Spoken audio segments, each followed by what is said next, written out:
दुनिया का सबसे बढ़ के जो जग है वही जग हो रहा है। तो हम लोगों के बीच से चले गए अपने शरीर को छोड़ के, स्थूल शरीर को छोड़ के, और उनके बाल बच्चे आज सत्संग करा रहे हैं। मिथिलेश बाबू और रजनीश बाबू, संजय बाबू, 3 लड़का है ना।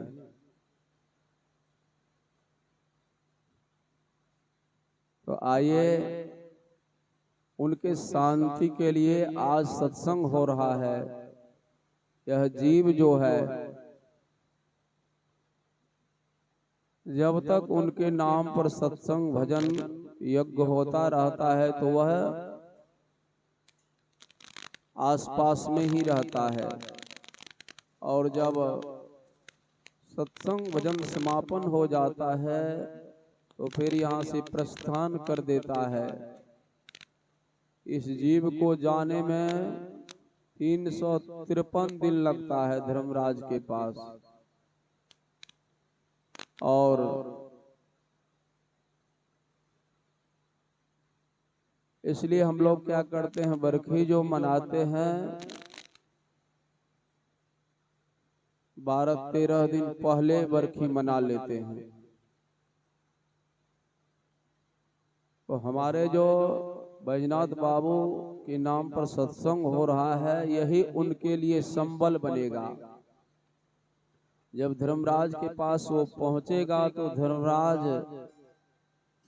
के दूत जो है इनके लिए फूल के माला से स्वागत करते हैं। मोटी फूल की माला, जैसे ही धर्मराज की चौखट पर वे प्रवेश करेंगे तो वहां इनके लिए फूल का माला से स्वागत होगा।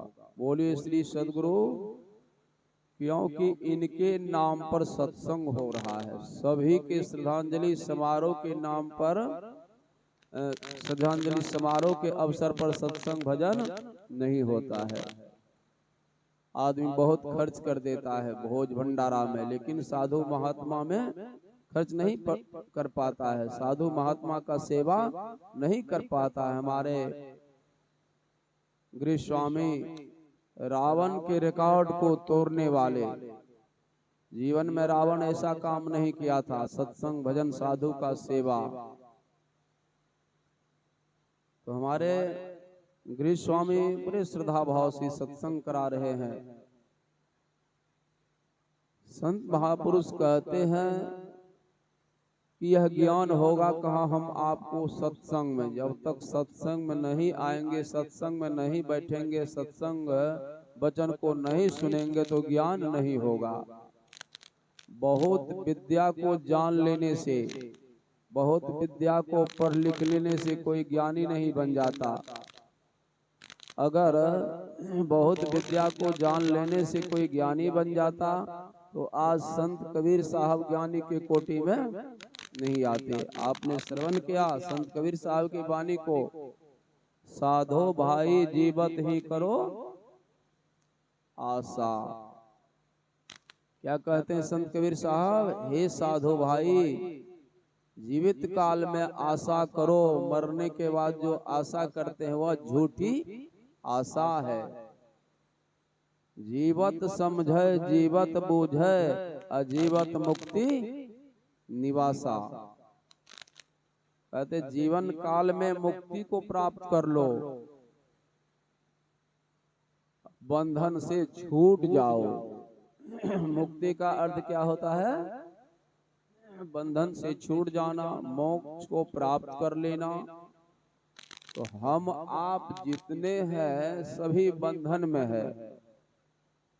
एक संत हुए हैं राधा स्वामी साहब आगरा में, उन्होंने कहा बंदे तू गाढ़े बंधन आन, अब पहला बंधन परा देह का, दूजा त्रिया जान, तीसर बंधन पुत्र विचारो, चौथा नाती मान, और नाती के कहीं नाती हो तब कहो कौन ठिकान।